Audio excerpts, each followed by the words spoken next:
Coach Team Cone, bakit sinabing crucial yung susunod nilang dalawang laro? Ken Mike Carino, gagamitin na nga ba ni Coach Team Cone kontra Blackwater Bossing? Ito nga si Ken Mike Carino mga chong, ang isa sa pinaka-inaabangan ng mga Barangay Ginebra fans. Matatandaan na inasahan ng karamihan na maglalaro na si Ken Mike Carino noong last game ng Ginebra kontra Terra Firma Jeep.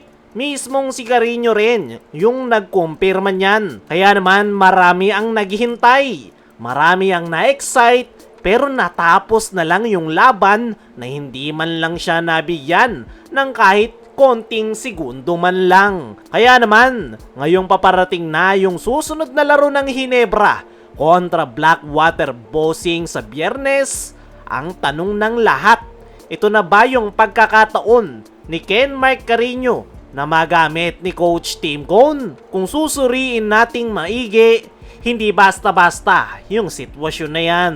Kasi kahit activated na si Carino sa lineup, hindi ibig sabihin automatic na bibigyan siya agad ng playing time. At ang pinakamalaking dahilan nga dyan ay walang iba kundi ang desisyon ni Coach Team Cone. Kilalang kilala natin si Coach Team pagdating sa kanyang sistema na triangle offense.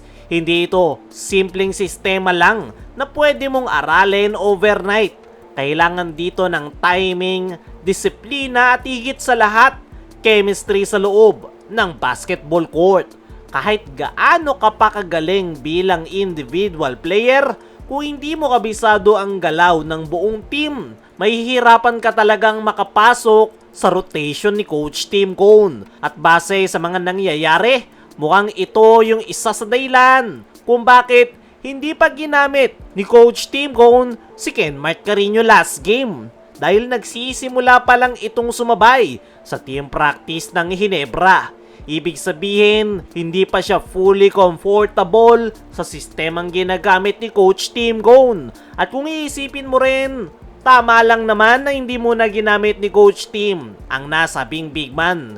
Hindi mo pwedeng isugal yung flow ng team, lalo na kung maganda yung itinatakbo ng Ginebra sa team standings, lalo na ngayon na target nila na makuha ang twice to beat advantage. Ngayon, balikan natin ang tanong, gagamitin na ba si Ken Mike Carino versus Blackwater Bossing?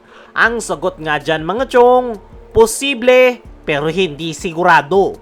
Oo, may chance na ipapasok na siya ni Coach Team Cone, lalo na kung gusto na ni Coach Team na makita kung ano yung may ibibigay ni Carino sa actual game situation.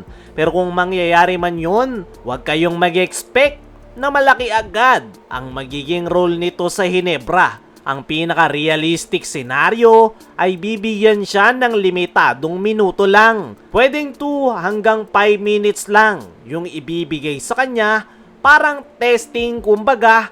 Papakiramdaman muna ni Coach Team si Ken Mike Carino kung kakayanin na ba nitong sumabay sa bilis at sistema ng laro.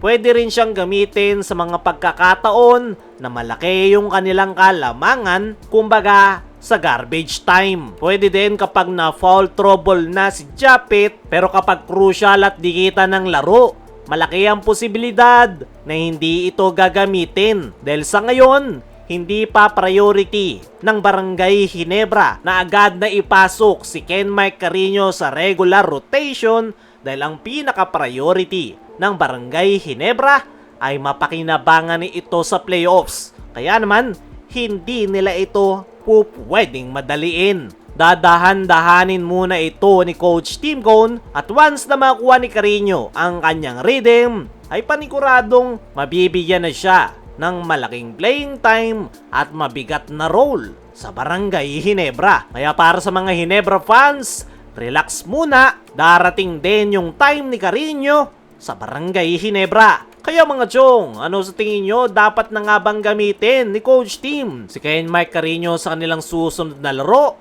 I-comment mo lang dyan sa ibaba. Samantala, Coach Tim Cone, bakit sinabing crucial yung susunod nilang dalawang laro? As of now, ay maganda ang itinatakbo ng Barangay Ginebra. Pero sa naging latest interview nitong si Coach Tim Cone, ay nabanggit nga nito na crucial yung paparating na dalawa nilang laro. Hindi nga rin daw sila pwedeng magkampante kontra sa Blackwater Bossing at Titan Ultra, at yan nga raw yung kailangan nilang isipin sa kanilang magiging laro. Kailangan nga daw nila na makuha ang panalo kung gusto nilang mapataas yung tsansa nila na makuha ang twice to beat advantage. Kaya mga chong, ano ang masasabi nyo sa sinabi na yan ni Coach Tim Cone sa kanilang susunod na laro?